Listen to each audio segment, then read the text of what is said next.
आगे की कहानी कुछ इस प्रकार है। कुछ देर बाद डेस्टिमोना बोली, जरा जाकर पता तो लगाओ कि कोई आदमी इस जहाज को देखने गया या नहीं। जी हाँ, गया हुआ है, यागो ने बताया। तभी उसके कानों में बिगुल की आवाज़ सुनाई पड़ी। ओह, लगता है मूर ओथेलो आ चुके हैं और यह बिगुल शायद उनके स्वागत में ही बजाया जा रहा है। यागो ने कहा, हाँ, सचमुच बड़ी बात है। कैसियो ने प्रसन्नता जताते हुए कहा, तो फिर चलिए हम लोग भी उनका स्वागत करते हैं। डेस्डिमोना ने यहाँ खड़े सभी लोगों से आग्रह किया। ओथेलो को सामने से आते देख कैसियो ने खुशगवार मुस्कुराहट के साथ कहा, लीजिए, वह आ गए। ओ मेरी खूबसूरत बहादुर पत्नी, ओथेलो ने डेस्डिमोना पर प्यार लुटाते हुए कहा।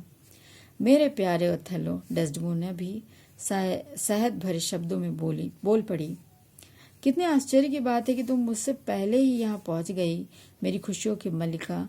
इसी बात तमाम तूफानों के बाद अगर मुझे इसी प्रकार ऐसी खुशी मिलती रहे तो मैं पूरी जिंदगी लड़ने को तैयार हूँ। आज मैं बहुत प्रसन्न हूँ। ओथेलो ने खुशी का इजहार करते हुए कहा, मेरी भी भगवान से यही प्रार्थना है कि आप हमेशा मुस्कुराते रहें और मुझे इतना ही प्रेम करते रहें। वह ओथेलो की आंखों में झांकती हुई बोल रही थी। भगवान करे ऐसा ही हो। अपनी इस खुशी के मौके पर मैं कुछ कह भी नहीं सकता क्योंकि जुबान से शब्द ही नहीं निकल रहे हैं। ओथेलो ने प्रसन्न होकर कहा। फिर वह डेस्डिमोना को लेकर किले की ओर चल दिया। उसके पीछे अन्य सेवक भी चल दिए। उन सबके जाने के बाद यागो ने रोड्रिगो से कहा, मुझे तो ऐसा आभास है कि डेस्डिमोना का झुकाव कैसियो की ओर होता जा रहा है, और होना भी चाहिए क्योंकि कैसियो सुंदर, जवान एवं आकर्षक है। उस हपसी से तो वह ऊब चुकी होगी। मैं तुम्हारी बात से सहमत नहीं हूँ। वह अंग्रेजों से लड़ कर आया है। वह ओथेलो से सच्चा प्रेम करती है। रोड्रिगो ने उसकी बात काटते हुए कहा। यागो ने क्रोधित स्वर में कहा कि भाड़ में जाए सच्चा प्रेम, वह भी उसी मांस की और हड्डी की बनी हुई है जैसे अन्य औरतें। अगर वह ओथेलो से सच्चा प्रेम करती तो वह उससे शादी क्यों करती? तुमने कैसियो को नहीं देखा जो बार बार उसके हाथों को चूम रहा था? हाँ, देखा तो था, लेकिन ऐसा वह उसको इज्जत देने के लिए कर रहा था। रोड्रिगो ने कहा, मैं कसम खाकर कहता हूँ कि यह सिर्फ वासना का सिर्फ खेल है। ऐसे मामले में पहले पहले ऐसी हरकतें होती हैं। खैर, अब तुम मेरी बात गौर से सुनो। कैसियो तुम्हें नहीं पहचानता। मैं भी तुम्हारे आसपास रहूँगा। तुम ऐसा करना कि ज़ोर ज़ोर से शोर मचाकर या उसकी मर्जी के खिलाफ कोई कार्य करके उसे नाराज़ कर देना। यागो ने रोड्रिगो को बहकाने की कोशिश करते हुए कहा। फिर रोड्रिगो बोला, फिर वह तुम्हें डांटेगा, फटकारेगा। यागो ने कहा, इसी बात को लेकर मैं साइप्रस के लोगों को भड़का दूंगा और वे उसके खिलाफ हो जाएंगे। इस प्रकार तुम्हारे और डेस्डिमोना के रास्ते की समस्त रुकावटें दूर हो जाएंगी। फिर मैं तुम्हें जैसा बताऊं तुम वैसा ही करके डेस्डिमोना के और नज़दीक पहुंच जाना। अगर मुझे ऐसा अवसर मिला तो मैं पूरी तरह तैयार हूँ। तुम अकेले में मुझसे मुलाकात करते रहना। अभी तो मैं उसका सामान जहाज से उतारने जा रहा हूँ स्वागत में। और यागो ने कहा, ठीक है, मैं भी अब चलता हूँ, वह बोला। यागो जहाज की ओर जाते हुए मन में विचार कर रहा था कि कैसियो डेस्डिमोना से प्यार करता है और वह भी उसे प्यार करती होगी, लेकिन इस बात में ज़रा भी संदेह नहीं है कि कैसियो उसके लिए एक अच्छा पति साबित होगा। मेरी कैसियो से कोई दुश्मनी नहीं, लेकिन फिर भी मैं उससे बदला अवश्य लूँगा क्योंकि मैं डेस्डिमोना से प्यार करता हूँ। मुझे इस बात का पक्का यकीन है और संदेह भी है कि ओथेलो मेरी बीवी के साथ हम बिस्तर हुआ है। जब तक मैं अपनी बीवी का बदला न ले लूँ मुझे चैन नहीं आएगा। अगर मैं ऐसा न कर सका तो मूर ओथेलो को इतना भड़का दूंगा कि मारे जलन के उसके दिमाग ही फिर जाएगा। उस ओथेलो ने किले में पहुंचकर पूरे नगर के लोगों के लिए दावतनामा भिजवाया और जीत की खुशी मनाने का आदेश दिया। इस तरह पूरी प्रजा उसकी जीत का जश्न मना रही थी।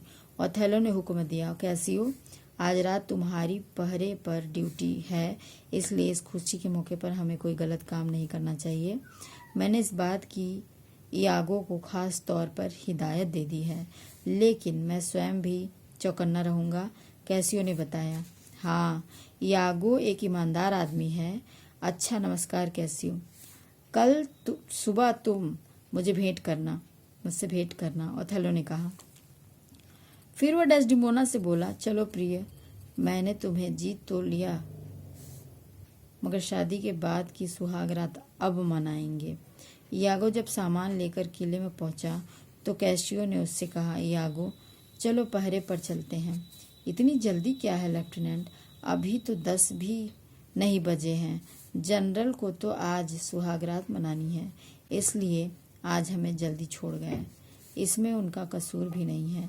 अभी उन्हें और डेस्टिमोना को शादी के बाद का मजा लेने का समय भी कहाँ मिला है। डेस्टिमोना वाकई एक अच्छी स्त्री है, कैसियो ने कहा। हाँ, पूरी तरह नौजवान, खूबसूरत और तुनक मिजाज। उसकी आंखें भी क्या गजब की हैं, यागो ने कहा। बिल्कुल अपनी ओर आकर्षित करने वाली, लेकिन अदब से भरी हुई, कैसियो ने कहा। वह जब बोलती है तो ऐसा नहीं लगता कि जैसे आमंत्रण दे रही हो, यागो बोला। इस बात में कोई शक नहीं, कैसियो ने कहा। उन दोनों को सुहागरात का मजा लेने दो, यागो ने कहा। मेरे पास शराब की बोतल है, चलो जी भर के पीते हैं। नहीं, आज रात पीने का मन नहीं कर रहा है, सिर्फ एक पैग, यागो ने मिन्नत करते हुए कहा। मैं तो पहले ही एक पैक पी चुका हूँ, कैसियो ने बताया। क्या बताऊँ, यह मेरी कमजोरी है। क्या बात करते हो, आज खुशी का दिन है और मोंटानो आदि भी मौज मस्ती करने में जुटे हैं, यागो बोला। कहाँ हैं वे दोनों, कैसियो ने पूछा।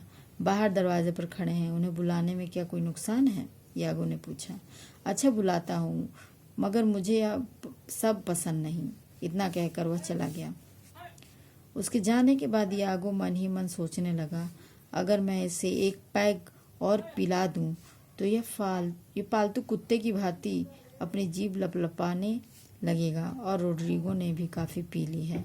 3 गुंडे मैंने बुला रखे हैं, वे भी काफ़ी पी चुके हैं।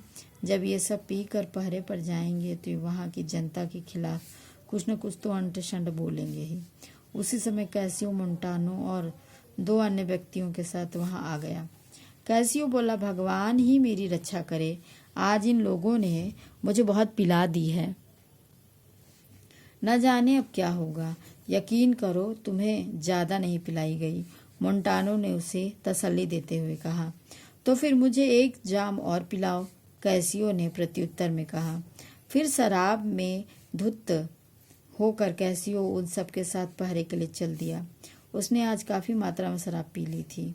उसके जाने के बाद यागो ने मोंटानो को बताया, तुमने देखा कैसियो को, यह भी सीजर की तरह एक सच्चा सिपाही है, लेकिन शराब तो बुरी आदत है, उससे तो मुझे डर लगता है। और ओथेलो ने उस पर यकीन कैसे कर लिया। ऐसे समय में वह पूरे टापू को ही हिलाकर रख देगा। लेकिन क्या वह इसी प्रकार शराब पीता है, मोंटानो ने गंभीरता से पूछा। क्या वह इतने नशे में पहरा दे सकता है, यागो ने हैरत से पूछा। अच्छा तो यह होगा कि जनरल को इसके बारे में खबर देनी चाहिए, शायद उन्हें इस बात का पता न हो, मोंटानो ने कहा। उसी समय रोड्रिगो वहां आ पहुंचा। यागो ने कहा, जाओ तुम लेफ्टिनेंट के पीछे जाओ। रोड्रिगो वहां से तुरंत चला गया। उसके जाने के बाद मोंटानो ने कहा, यह तो बेहद अफसोस की बात है कि जनरल ने इतना बड़ा पद इतने गिरे हुए इंसान को दिलवा दिया। हमारे लिए अब यही अच्छा है कि हम जनरल को इस बात की खबर कर दें। नहीं, ऐसा करना उचित नहीं होगा। मैं कैसियो से बहुत प्यार करता हूँ। अच्छा तो यही होगा कि उसे सुधारा जाए। यह कैसी शोर सुनाई दे रही है, यागो ने उन आवाज़ी की ओर अपना ध्यान केंद्रित करते हुए कहा। यागो और मोंटानो ने वहां जाकर देखा तो कैसियो रोड्रिगो की पिटाई कर रहा था और उसे बुरी तरह धकिया भी रहा था। क्या हुआ लेफ्टिनेंट, मोंटानो ने उसके निकट जाकर पूछा। यह बदमाश मुझे समझा रहा है कि मेरी ड्यूटी क्या है, लेकिन मैं इसका हुलिया बिगाड़ दूंगा, कैसियो नशे की झोंक में बोला। मोंटानो ने खुशामदी स्वर में कहा, नहीं लेफ्टिनेंट, मैं तुम्हारे पांव पड़ता हूँ, अपने हाथों को रोक लो, मुझे मत रोको वरना मैं तुम्हें भी मारूंगा, वह बिफरते हुए बोला। तभी यागो ने रोड्रिगो के कानों में फुसफुसाते हुए कहा, बाहर की तरफ भागो और जाकर लोगों को भड़काओ। उन शोर भरी आवाज़ को सुनकर ओथेलो भी वहाँ पहुंचा। यह क्या हुड़दंग मचा रखा है यहाँ? उसने क्रोधित स्वर में पूछा। उस समय कैसियो मोंटानो की धुनाई कर रहा था। अगर अपनी जान प्यारी है तो झगड़ा बंद करो, ओथेलो चिल्लाया। यागो ने लेफ्टिनेंट को रोकने की कोशिश की। आखिर बात क्या है? इस झगड़े की शुरुआत क्यों हुई? एक ईसाई होने के नाते कुछ तो शर्म करो। अब किसी ने भी जरा हाथ उठाया तो उसे जिंदा नहीं छोड़ूंगा। सारा टापू मारे भय के धरा रहा है, ओथेलो चिल्लाते हुए बोला। मुझे कुछ भी ज्ञात नहीं। अभी तो सभी लोग खुशियां मना रहे थे, अचानक तलवारें निकाल कर क्यों झगड़ने लगे? यागो ने डरते हुए बताया। ओथेलो ने कैशियो का हाथ थामकर पूछा, तुम ही बताओ कि क्या माजरा है? तुम भूल गए कि मैंने क्या कहा था? मुझे माफ़ कर दें, मैं आपसे विनती करता हूँ, मुझसे और कुछ नहीं कहा जाता, कैसियो ने प्रार्थना भरे स्वर में कहा। फिर ओथेलो ने मोंटानो से पूछा, तुम्हें बताओ कि आखिर हुआ क्या था? जनरल, अगर आप आज रात यहाँ ना आते तो यह मुझे मार ही डालता, मोंटानो ने भराते स्वर में कहा। मुझे बताओ कि झगड़े की शुरुआत किसने की थी, वरना मेरा हाथ उठ गया तो सबकी बोलती बंद कर दूंगा, ओथेलो ने फुकारते हुए कहा। यागो, तुम ही बताओ कि झगड़ा करना किसने शुरू किया था? यागो ने पूरा वृत्तांत सुनाते हुए कैशियो को ही दोषी बताया। उसकी बात सुनकर ओथेलो ने कहा, कैशियो, मैं तुम्हारी बहुत इज्जत करता हूँ, लेकिन अब इस पद से तुम्हें मुक्त करता हूँ।